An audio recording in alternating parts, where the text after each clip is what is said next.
Hola, bienvenidos a este Facebook Live. Hoy trataremos el tema de cómo saber si mi hijo tiene depresión. Para eso hemos invitado a la psicóloga clínica Catherine Salamanca, quien es también magíster en salud pública. Bienvenida, Catherine. Silvia, buenas tardes a ti. Cuéntanos, ¿es cierto que la depresión está aumentando en la población adolescente o en los jóvenes, digamos? Se habla de depresión infantil a partir de los años 70 más o menos. Digamos que sí es un diagnóstico en toda la psicología y en la psiquiatría nuevo, reciente. Y en los últimos años sí se está reconociendo un poco más en términos de los síntomas han aumentado, pero también tenemos mayor acceso a la información. Entonces esto hace que exista una mayor visibilización. No es que exista más depresión, sino que se está evidenciando un poco más. Entonces es común, por ejemplo, que los artistas puedan hablar de su depresión con menos tabú que antes y simplemente se da una mayor opción, digamos, en términos reales en conocimiento directo de medios de comunicación. Entonces, los síntomas siempre han existido. Pero entonces cuéntanos de esos síntomas, porque uno podría como padre confundirlos, no sé si frente a lo que sienten los adultos o frente a crisis de adolescentes, o sea, uno podría decir, no, es apático porque es que los adolescentes son así. ¿Cómo diferenciar cuándo es una cosa que no debería estar pasando, que es una depresión? Es una pregunta bastante válida y lo que podemos hacer es diferenciar los ciclos vitales. Entonces, los síntomas son completamente diferentes en la primera infancia, en la segunda y en la adolescencia, por ejemplo. Entonces encontramos que los niños de 0 a 5 años pueden estar tristes, pero sin duda alguna no hay un diagnóstico de depresión. Existen síntomas y esto no quiere decir que yo tenga un trastorno médicamente diagnosticado como la depresión. Sin embargo, de los 5 a los 6 años, a los 10, podemos ver niños muchísimo más irritables. Entonces esto hace que sean agresivos, por ejemplo. Con la depresión sucede algo y es que no es como la de los adultos, en donde tú puedes verbalizar y decir estoy triste, sino que está un poco más encubierto. Entonces, son niños que por lo general comienzan a tener un déficit completamente alto en sus notas académicas, se ven un poco más tristes, se ven un poco más irritables cuando les hacen comportamientos o cuando les generan algún llamado de atención en el colegio o en la casa, dejan por exceso o por defecto, entonces comen más o comen menos. Existe un punto clave y es la anedonia. La anedonia es lo que comúnmente entendemos como lo que yo antes disfrutaba y ya no lo disfruto, ¿sí? Entonces antes me encantaba ver una serie o antes me gustaba leer, sí, exactamente, o salir con mis amigos incluso. En este momento ya no quiero hacer absolutamente nada que esté relacionado con este tema. Entonces los padres deben estar muy atentos porque este tipo de conducta sí está muy asociada a la adolescencia, por ejemplo. Los adolescentes duermen más y los papás dicen, bueno, lo vamos a dejar dormir tranquilamente, pero no estamos escuchando, digamos, críticamente si existen algunos síntomas, por ejemplo, que estén desarrollados directamente con la depresión. Es muy importante conocer cuáles son las características de personalidad de nuestros hijos y así podemos hacer o verificar si existe cierto tipo de cambio cuando estamos teniendo este tipo de conductas. También hay un punto clave y es la relación con los externos. Entonces, ¿qué sucede? Si mis papás se divorcian, por ejemplo, naturalmente yo voy a estar triste y esta tristeza puede desencadenar posteriormente una depresión. Si tengo un duelo de alguien cercano, de mi nana, de mi mamá, de un amigo, también se puede desencadenar una depresión. Hay diferentes tipos de depresión. Tenemos Pero, qué pena que te interrumpa, pero hay en este punto me parece importante preguntarte, porque hay unas psicólogas, una tendencia de ciertos psicólogos a decir que la tecnología está creando un poco más de depresión en los niños, en los jóvenes. Entonces que el constante uso de aplicaciones, estar pendientes del celular, todas estas cosas están creando más depresión en los jóvenes. No sé si ustedes han encontrado esa asociación al menos. Puede ser un factor de riesgo importante y más en la actualidad. No asociaría directamente redes sociales o pantallas, digamos, en una depresión, ¿sí? Sin embargo, sí depende mucho de la frecuencia con la que la estoy utilizando. Los recientes estudios hablan de más de 7 horas. Si yo estoy utilizando una aplicación más de 7 horas, estoy jugando, esto hace que se creen sedentarismo, soledad, intranquilidad, y estos pueden ser como los primeros pasos para desarrollar una tristeza muy alta y una depresión, pero no están directamente asociadas, digamos que una no es factor de la otra. Y en eso que tú decías de que hay unas situaciones como el divorcio de los padres, no sé, ¿qué otras? Yo quisiera saber qué le preocupa a un joven a esa edad, cuáles son las grandes preocupaciones de los jóvenes a esa edad. Bastantes. Una de ellas es perder el amor de los padres, por ejemplo. Los niños inconscientemente creen que si hacen algo que está dañando, digamos, como su figura frente a los padres, entonces se van a sentir culpables. Esta es una culpa muchas veces inconsciente y se refleja por medio de la tristeza. Si tú le preguntas directamente a un niño por qué está triste, no te va a decir porque siento culpa, sin lugar a dudas, ¿sí? Simplemente como que comienza a tener comportamientos que están relacionados con esta tristeza. Es muy importante poder darle un refuerzo positivo a nuestros hijos, ¿sí? Es decir, lo estás haciendo muy bien, darle una retroalimentación para que ellos sientan cuál es el nivel afectivo que de verdad lo estamos teniendo. O sea, que los papás están ahí con él y que no hay duda de ese amor. Sí, esto para el adulto puede ser muy obvio, para un papá puede ser muy obvio, pero para los niños no, porque están constantemente buscando este amor que los padres le representan por medio de un colegio, por medio de la universidad, digamos como están constante, pues dar amor económicamente, ¿sí me explico? Sí, y es doy afecto en términos económicos, pero hay que decirlo también. Pero hay que decirlo, hay que expresarlo, hay que comunicarlo constantemente. Digamos, ¿cuál podría ser ese manejo preventivo entonces? Hablemos de eso un poco, ¿qué cosas deben hacer los padres como para asegurar un ambiente en el que el niño no caiga en esta enfermedad o en este problema? Primero, no generar un tabú. Es fundamental que los padres no tengan un tabú frente a la tristeza y frente a la depresión. Segundo, el poder darle una vía libre a la conversación y al entender las emociones, porque muchas veces los padres no saben qué hacer con este tipo de síntomas. ¿Sí? Si mi hijo está triste, ¿a quién acudo? Sí. ¿A quién le pregunto? Entonces es más fácil preguntarle a la amiga en el almuerzo que ir donde un especialista, porque refleja, digamos, como una serie de condiciones completamente distintas. No sesgar las emociones, poder, digamos, entender qué está pasando con los niños y darles una vía libre por medio del juego, de la creatividad. El arte ayuda bastante en este tipo de circunstancias, ¿sí? Porque yo no puedo expresar con palabras lo que estoy sintiendo y a veces se expresa en el cuerpo. Entonces vienen síntomas como la enuresis o la anorexia o el exceso, digamos, como lo decía anteriormente, de comida. Entonces es muy importante que los padres conozcan a sus hijos para que puedan saber cuáles son estos cambios de comportamientos que se tienen y así acudir a un experto sin sesgarlo. Y no está mal estar triste, ¿sí? Hace parte de la condición humana. Pero si estoy triste después de 2 meses, de 4 meses, digamos que una depresión se diagnostica a partir del 6º mes. En la edad infantil, digamos que difiere un poquito más porque son menos meses, pero es importante como comenzar a ver estos cambios de actitud que pueden ser muy pequeños, pero que en términos clínicos sí nos ayudan bastante para poder hacer la diferenciación de un diagnóstico. Bueno, digamos que hay un diagnóstico de depresión. ¿Cuál es el paso a seguir? ¿Es conveniente que niños tan jóvenes reciban medicamentos antidepresivos? ¿O esto todo se puede solucionar con cambios de estilo de vida, con psicoterapia y estas cosas? Hay 3 tipos clínicamente de depresión: leve, moderada y grave.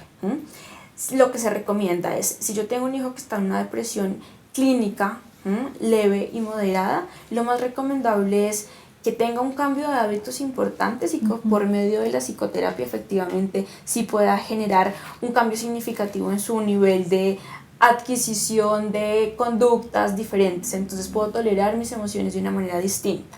Pero si yo estoy hablando de una depresión grave, en estos casos es fundamental consultar a un psiquiatra, ¿sí? Lo que yo siempre digo en consulta es revisemos cómo puede, digamos, acceder el medicamento y en qué condiciones le va a ayudar. Algunas veces es necesario, pero solamente cuando el diagnóstico es de una depresión grave y está afectando la funcionalidad cotidiana del niño en el colegio o en la universidad, ¿sí? De lo contrario, si el niño puede ser funcional, lo mejor es que no se medique tan temprano. digamos, en edades tan tempranas. Hay una cosa y es que es muy duro para un padre ver a un hijo triste, pero más que eso, yo creo que a los padres les preocupa que ellos vayan a hacer algo más grave, que es, por ejemplo, un suicidio. Está comprobado que la depresión está asociada al suicidio. Los padres deben estar como conscientes de que hay ese riesgo. Los padres deben estar conscientes de que sí puede llegar a existir una relación directa, sin asustarse y sin crear justamente este tabú, y es, efectivamente puede pasar, pero no todos los suicidios son por depresión, por ejemplo, sino por otros trastornos. Se debe tener presente como una alerta, pero no es la única, porque entonces en este espacio los padres comienzan a ser bastante controladores o tienen mucho miedo y comienzan a ser sobreprotectores de sus hijos. Entonces lo más recomendable es que se tenga, digamos, esta idea, pero que no lo asocien directamente, así como le estábamos hablando hace un rato de las redes sociales o de las pantallas. No tiene que ver directamente, ¿sí? Sí es, digamos, una consecuencia en algunos casos cuando estos síntomas no se han tratado, pues digamos, anteriormente, cuando se les ha dado lugar a que se puede consultar, digamos, se puede tener un diagnóstico un poco más grande, y son niños que por lo general están también muy solos, entonces encuentran como decisión única el suicidio, ¿sí? Entonces podría, o sea, una manera de prevenir eso es para los padres es como que esté el niño siempre como cuidado, acompañado, así no esté la mamá ahí, pero sí que no se sientan solos. Es una presencia que debe ser, valga la redundancia, presente, sí. Y no siempre debes estar físicamente con él, aunque lo ideal es que se puedan compartir espacios en donde se tenga un libre desarrollo de la personalidad de parte y parte, porque los papás ahora están, digamos, como en un afán de ser mejores padres, y muchas veces en términos de ser el mejor padre, entonces se preocupan muchísimo por darles lo mejor en términos económicos, ¿sí? Entonces lo más importante es que los puedan conocer, que los puedan escuchar, y eso hace que los diferentes, digamos, espacios en donde aparece la tristeza se pueda trabajar, se pueda entender de una manera completamente distinta, y que sea bienvenida a la vida sin necesidad de caer en un diagnóstico, digamos, severo como es la depresión. Bueno, Catherine, ahora vamos a dar paso un poco a preguntas del público. Okay. Ale Jiménez pregunta una cosa, y es si el niño se come las uñas, o el joven, ¿eso tiene algo que ver con la depresión? Digamos que hay un límite bastante importante entre la depresión y la ansiedad, por ejemplo, ¿sí? Entonces, el comerse las uñas está un poco más asociado a la ansiedad. Sin embargo, si yo digamos, hay un trastorno que se llama trastorno mixto de ansiedad y depresión, entonces puede estar un poco desarrollado o estar relacionado con esta ansiedad, con el no hallarse, y el no hallarse, por ejemplo, tiene que ver con una tristeza, ¿sí? Entonces puede ser un síntoma. Lo ideal es poder identificar y indagar como por qué te estás comiendo, exactamente, qué te preocupa. preguntarle, ¿sí? Preguntarle qué está pasando. A veces los niños no nos cuentan todo por medio de palabras. Yo invito mucho a los papás a que les enseñen, exactamente, que dibujen, porque muchas veces cuando el niño comienza a pintar, si estamos hablando máximo 10 años, posteriormente te enseñan qué están pintando, te dicen que están pintando, y tú comienzas a asociar qué es lo que te está diciendo el niño con lo que le pasó en el colegio, ¿sí? Pero le dice uno como, ven, pintemos, vamos y cogemos unos colorcitos y pintamos, pinta algo, lo que quieras. Exactamente, puede ser y algo después de la él tiene que interpretar. Puede ser algo de la cotidianidad. Tú vas a almorzar con tu hijo y le pones una hoja como el individual, y simplemente dibuja. Ya después le puedes preguntar qué estás dibujando, qué está pasando ahí, y el niño comienza a contarte, porque es una relación un poco más inconsciente. Es el ¿sí? inicio de una conversación. Exactamente, y ahí puedes encontrar qué es lo que generalmente está causando, digamos, este síntoma. Bueno, Paola Cero pregunta, ¿qué tan a menudo expresan que están aburridos? O por el contrario, no lo expresan verbalmente. O sea, ahí me parece chévere ver la relación entre aburrimiento y depresión, que puede ser dos asuntos distintos, pero no sé qué relación hay. Hay toda la relación. Perfecto. Y este punto es importantísimo porque tenemos jóvenes que están completamente aburridos, porque ya no saben qué más hacer, digamos, todo lo tienen a la mano y todo está básicamente en la tecnología. Entonces la depresión incluso puede comenzar con un síntoma de aburrimiento bastante alto. Entonces en consulta escuchamos con lo tengo todo en términos reales, pero estoy aburrido. Salgo los fines de semana, igual no me satisface lo que estoy haciendo. Pasa mucho con los adolescentes y bueno, posteriormente en la adultez. Entonces a esto me refiero yo con la escucha activa por parte de los padres, porque se asocia mucho que el adolescente está aburrido, pero hay que escuchar con otros oídos, digámoslo. Y es, el adolescente puede estar aburrido porque está triste. Ah, buenísimo. Bueno, Kay Alvear Fajardo pregunta qué comportamiento está presente. Me imagino, yo sí, la pregunta no la entiendo mucho, pero tratemos de ver qué era lo que quería debe ser preguntar. como qué comportamientos está sí, exacto, como que haría un... En la infancia se encubre mucho, ¿sí? Entonces los síntomas, por ejemplo, son el aburrimiento, el deseo de no hacer nada o el exceso también. Te vuelves muy hablador de temas, digamos, como que antes no te interesaban, solamente como para buscar un poquito de atención y de afecto, ¿sí? Eso es muy común, digamos, como en edades en la preadolescencia, de los 9 a los 12 años. Alexandra Soler pregunta, ¿la depresión puede ser genética? Sí. Pero también puede no serlo. La depresión tiene una carga genética, digamos que estamos hablando de un 40-50% de términos genéticos. Lo que sucede es que se evidencia un poco más tarde, en términos después de los 15 años, como otros trastornos, digamos, mentales, como la esquizofrenia y este tipo de... está más asociado a la genética.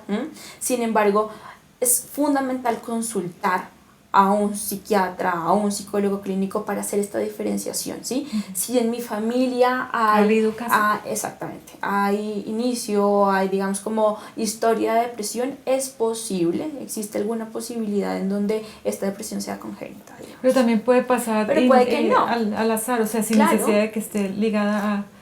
Claro, porque es en la interacción con el medio ambiente también, y dependiendo de los recursos mentales y de los recursos psíquicos que yo tengo, puedo enfrentarme a lo que está sucediendo en términos de el fracaso, por ejemplo. Nuestros adolescentes tienen cada vez menos tolerancia al fracaso, y esto hace entonces que sea como un caldo de cultivo para la depresión.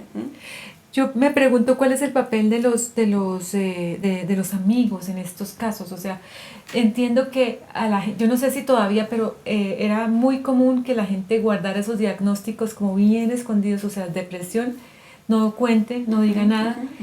No sé si en este momento es mejor hablar de eso y que los amigos ayuden, y cuál sería esa ayuda, ¿qué piensas tú? Siento que tiene que ver mucho con el tipo de amistad que tienes, ¿sí? No es lo mismo en un tipo de relación un poco más flexible, digámoslo, porque incluso puede afectar si se genera un sesgo, y es, si bien se está hablando cada vez más de trastornos mentales, aún sigue existiendo un tabú.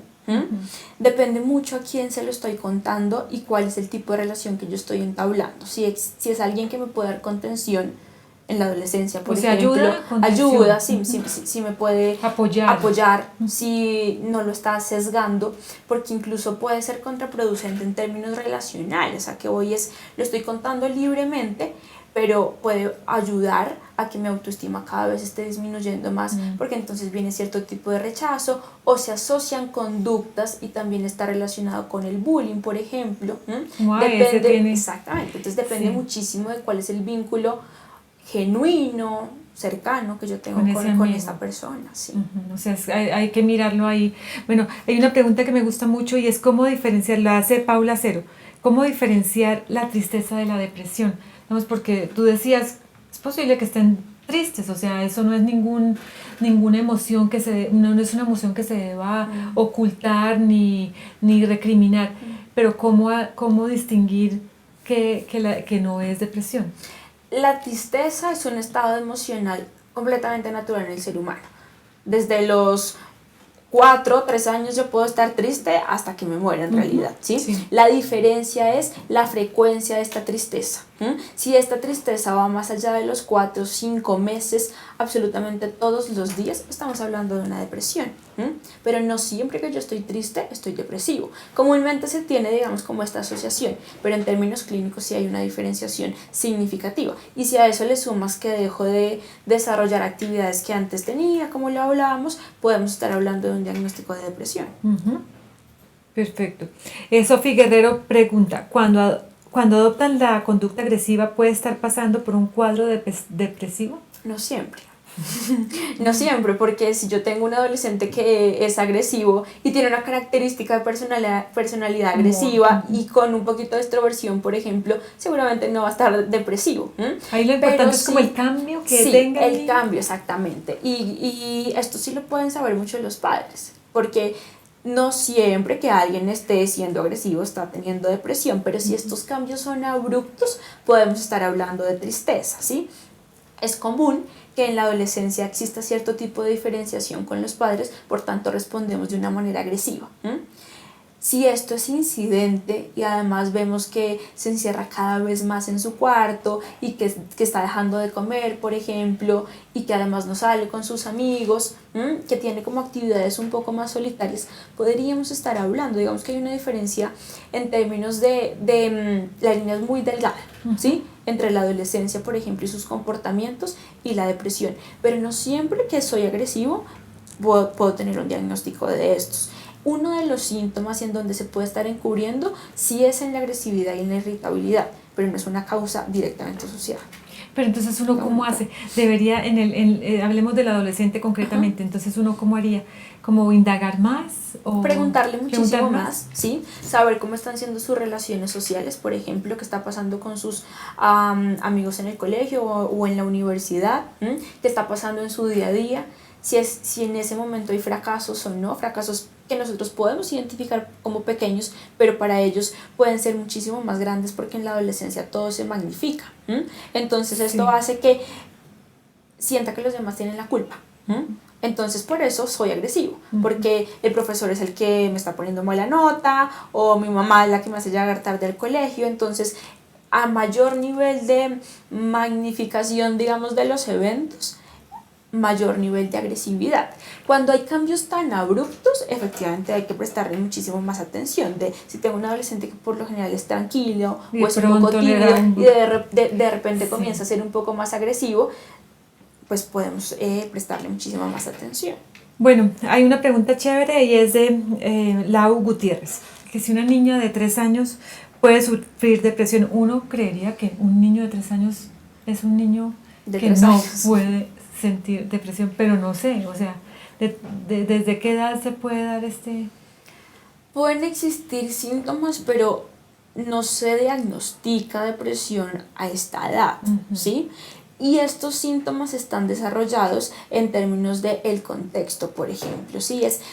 Los niños por lo general esta edad lo somatizan mucho, ¿sí? Entonces... Lo sienten es en la barriguita. Exactamente. Hay enuresis, por ejemplo, o les cuesta dormir, o están llorando constantemente, o dejan de comer. Pero qué tristeza puede tener un bebé o una depresión, que, no sé, que le llegó un hermanito y entonces no lo ha lidiado bien, no sé, que con qué...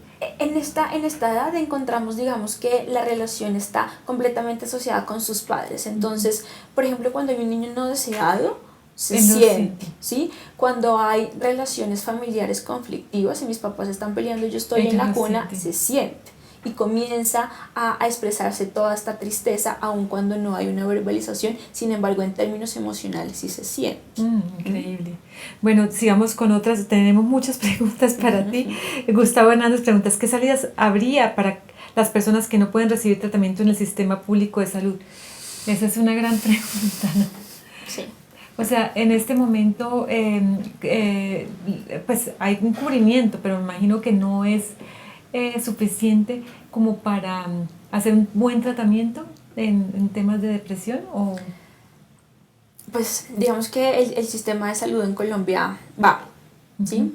Es importante, digamos, consultarlo sin lugar a dudas, ¿sí? Y poder leer acerca del tema. Los papás son los primeros terapeutas de sus hijos. Que los papás se informen, que los papás puedan ayudar, digamos, a entender el sentimiento de sus hijos, hace que en el día a día sea un poquito más tolerable, ¿sí? No siempre necesitamos un medicamento para trabajar la depresión, por ejemplo, ¿sí? Y también, entre más falta de afecto tengo yo, mayor depresión puedo tener, ¿sí? Entonces, pero digamos, el amor puede ser un antídoto, digamos, completamente, o sea, y un tratamiento, ¿sí? o sea, como ¿Sí? brindarle mucho amor, decirle estamos contigo. Exactamente, el apoyo de contención, de la ayuda paterna ayuda bastante. Incluso yo puedo tener un paciente en tratamiento, pero si los padres no están presentes, va a demorarse un poco más, digamos, en términos de tiempo para que esta depresión se cure, ¿sí? La presencia en todo sentido de una figura, digamos, paternal y maternal es fundamental en estas edades. Además. O sea, a pesar de que el sistema no sea el ideal para estos pacientes, tenemos que, entonces, como nosotros mismos, tratar de ayudar y informarnos más.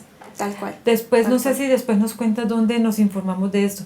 Pero sigamos con preguntas. Mapi, notas, Pilar, Queen, yo no sé. Perdóname si lo dije bien o no lo dije mal. El dolor de cabeza es asociado a la depresión. Hay una sintomatología, digamos, física, pero sería un análisis muy salvaje decir que el dolor de cabeza está asociado a la depresión. Digamos que esto se ve un poco más en adultos con un dolor de cabeza un poco más frecuente, pero no en los niños. Pero no, digamos que no es un único síntoma. Sí. Bueno, Cata Arisa pregunta, ¿influyen los hábitos alimenticios en la conducta del niño? Para la depresión, me imagino.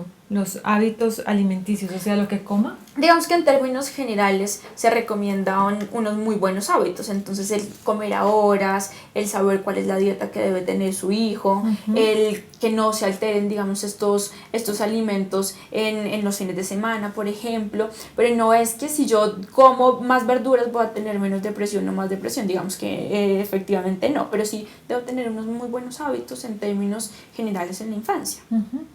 Una pregunta es, si digamos, un joven tuvo una experiencia de depresión en la juventud, digamos, ¿eso lo marca? O sea, ¿eso significa que en el futuro también puede pasarle otra vez? ¿O una vez superada, él puede seguir su vida normal? ¿Cómo sucede esto? ¿Cómo se ve esto a lo largo de la vida? Depende mucho de las características de personalidad que yo tenga y de cómo puedo enfrentar la cotidianidad, porque muchas veces la cotidianidad puede ser muy abrumadora para mí y esto hace que entonces lo magnifique y que pueda caer en una depresión. Y también está relacionado con qué tipo de depresión tengo, ¿no? Como habíamos dicho, está la leve, moderada y grave, ¿sí? Si yo estoy en una depresión un poco más grave, posiblemente puedo tener recaídas, ¿sí? Pero si yo tengo una depresión leve, lo puedo resignificar y en la medida en que lo resignifique, simplemente sé que fue una etapa de mi vida y que sin lugar a dudas puedo seguir afrontando, digamos, las vicisitudes o los problemas que tenga la vida en términos generales. Sí, no sé hasta qué punto, digamos, haber sobrevivido esto, o sea, haberlo superado, lo hace a uno más fuerte también. Claro, porque esto demuestra que tienes unos recursos mentales muy grandes y que además tienes una red de apoyo. La red de apoyo también es fundamental. Y cuando tú asocias los recursos internos con la red de apoyo, me va a permitir entonces como tener una conciencia de mis propias emociones y saber que puedo salir de un trastorno, digamos, emocional. Bueno, yo quisiera saber qué le podemos decir, digamos, cómo combatir la tristeza o la depresión de los hijos que están lejos de casa. Sí, me gusta mucho, es una pregunta que hace Laura Garzón. Digamos, están estudiando en el extranjero, ¿cómo ayudarlos si uno no está ahí? Sí. Bueno, digamos que la tecnología en este caso sí nos ayuda bastante, ¿no? Y es muchas veces cuando tenemos hijos que están afuera, los padres están un poco más cerca, porque si lo tengo en casa no hablo por lo general tanto, pero si estoy a la distancia hay un mayor detalle, por ejemplo en las conversaciones, ¿sí? Entonces pues hacer FaceTime o videollamada constantemente, sí. exactamente, para demostrar que efectivamente sí estoy presente, preguntarle, aconsejarle, contarle nuevos planes que tú estás haciendo acá, como para poder fortalecer muchísimo esta relación y no quedarse solamente con el tipo de discurso de estoy triste, porque en la depresión hay un discurso bastante repetitivo, en donde no se pasa, digamos, como al siguiente paso. Entonces es bastante importante que los padres puedan jalonar en términos emocionales a sus hijos y les hablen de otro tipo de experiencias desde la persistencia, porque muchas veces los adolescentes dicen no quiero salir, no quiero ser, no me gusta, pero en el momento en el que menos lo pensamos, se detona, digamos, como bueno, está bien, voy a salir con ustedes, o hice este otro plan. Es muy importante la perseverancia paterna. Pero esto es estar ahí, esa es la Estar gran... ahí. Bueno, ¿qué más tenemos aquí? Natalia Hernández. Ah, sí, esta es una que me impresiona. Dice, ¿qué hacer cuando los niños dicen que se quieren morir? ¿Qué les dice el papá en ese momento? Es muy Primero fuerte. que los papás no se asusten. Ah, perfecto. Es importante, digamos, como resignificar la muerte. Que el papá sepa pues que es la muerte para él mismo, primero para mí como adulto, y segundo poder entender también que es la muerte para su hijo, porque los Ellos niños están tienen diciendo otra cosa ahí. Claro, entonces nosotros estamos interpretando desde la adultez qué me está diciendo el niño y aún no sabemos cuál es el significado que le está dando el niño. Entonces pierde un partido de fútbol y yo me quiero morir. Pero él está sintiéndose muy mal, pero no Sí, exactamente pero no necesariamente quiere. es la muerte desde una perspectiva Entonces adulta. el primer consejo es no se asuste. Primero, no se asuste. Segundo, entienda qué significa la muerte para usted. Tercero, hable con su hijo y pregúntele qué es la muerte para él. Y esto ya hace, digamos, que se crea un ambiente completamente diferente en términos reales. ¿Qué tanto es bueno decirle al niño, es normal que uno se sienta muy mal y que uno se quiera morir, pero eso va a pasar, o sea, como esto es un momento, o sea, como no poner tanta alarma con el cuento de la muerte, sino como decirle, sí, entiendo, si te fue mal en el colegio, pues es lógico que te quieras morir. Tal cual, como lo estoy diciendo, digamos. Demasiado terrible. Sí. Es como, bueno, ¿Cómo hacerle para bajarle la... como la emoción. Sí, exacto. Ayudarle a entender su emoción y que eso da como una consecuencia entonces el querer morirte porque no ves otras opciones. Entonces lo que tú haces es, le dices, bueno, le ayudo a bajar la emoción, pero le muestro otras opciones. Y cuando yo le muestro otras opciones, entonces simplemente se resignifica entonces el sentido de la muerte y seguramente ya no lo voy a asociar directamente. Sí, perfecto. Bueno, pregunta... Juan Carlos Rojas Gutiérrez, ¿la depresión genera un mal dormir o dormir poco o no dormir mucho? O también se podría preguntar, o al contrario. O sea, no duermo, entonces me da depresión. Las dos, digamos que están súper relacionadas, están relacionadas porque digamos que cuando yo estoy en la etapa de sueño REM, por ejemplo, que es cuando estoy durmiendo más, es porque mi cuerpo y mi mente están completamente relajadas. Entonces esto hace que yo pueda tener como el sueño más duradero. Lo que sucede es que constantemente antes de dormir le doy vueltas y vueltas y vueltas al problema que en ese momento estoy teniendo, ¿sí? Entonces, si tengo depresión, no estoy durmiendo, pero si no estoy durmiendo puede ser un factor de riesgo para tener depresión. A mí me parece que eso, o sea, la higiene del sueño es lo que ustedes lo mencionan, es fundamental para una buena salud mental, ¿o no? Completamente necesario, ¿sí? Y que además la persona pueda identificar cuáles son las horas que necesita para dormir, por ejemplo, porque todos necesitamos horas completamente diferentes, digamos, para tener un sueño recuperador. Aquí hay otra pregunta interesante de Marisol Muñoz. ¿La depresión hace parte de la bipolaridad? Digamos que existe algo que es el trastorno mixto de depresión y ansiedad.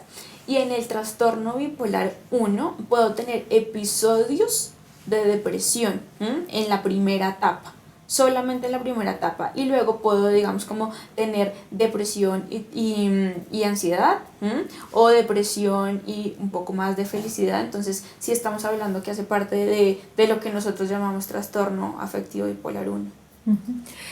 Catherine, yo quisiera preguntarte ya para cerrar, ¿qué le puedes decir tú a un joven que se está sintiendo muy triste, se está sintiendo mal? ¿Qué le podemos decir digamos, para que no se sientan así o que acudan a quién o que hablen con quién? ¿Tú qué les recomendarías? Primero que identifique cuál es su red de apoyo, qué tanta confianza tiene, por ejemplo, con sus padres, qué tanta confianza y en qué términos están sus relaciones, por ejemplo, de amistad, o en el colegio o incluso en la universidad. Segundo, que pueda sacarlo de alguna manera, es decir, que lo escriba, que lo dibuje, que haga deporte, que pinte, porque él mismo, digamos que también se puede ayudar. O sea, él mismo, si se está sintiendo mal, que haga que algo. lo haga, sí, que lo ponga, digamos, en algo práctico, en algo, sí, pragmático. Y posiblemente que busque ayuda, ¿sí? Que se lo cuente a alguien que tenga una cuestión, digamos, un poco más objetiva para que pueda ayudarlo a tomar una decisión, ¿sí? Es importante consultarlo con un terapeuta. Es importante. Pero digamos, que él no sé si hasta qué punto él iría donde un terapeuta, sino que sin le duda. diga a su padre y el padre Claro, puede que ser consulte. el medio para que pueda ayudarlo, digamos, como a consultar un terapeuta. Así es que le pierda el sesgo a estar triste, que le pierda, digamos, como este miedo a estar triste. Y es fundamental que lo pueda comentar y que lo pueda hablar. No se ¿sí? sienta mal de que eso. no, y no está mal estar triste, insisto. Digamos que muchas veces si estoy triste y más triste y más triste, sí estoy teniendo un factor de riesgo para la depresión. Entonces es muy, muy importante que alcen la mano, ¿sí? Que alcen la mano y que lo puedan enunciar, que lo puedan nombrar. Y entonces a los padres sería como consulten, edúquense sobre qué es depresión y consulten a un especialista. Y que escuchen también a sus hijos, porque muchas veces incluso los niños hablan o los adolescentes hablan y los papás le quitan el peso que tienen. Sí, estoy triste, sí, es normal solo estar hablar, triste, ¿sí? Pero también que puedan prestarle atención a esta sintomatología, que puedan consultar. Bueno, perfecto.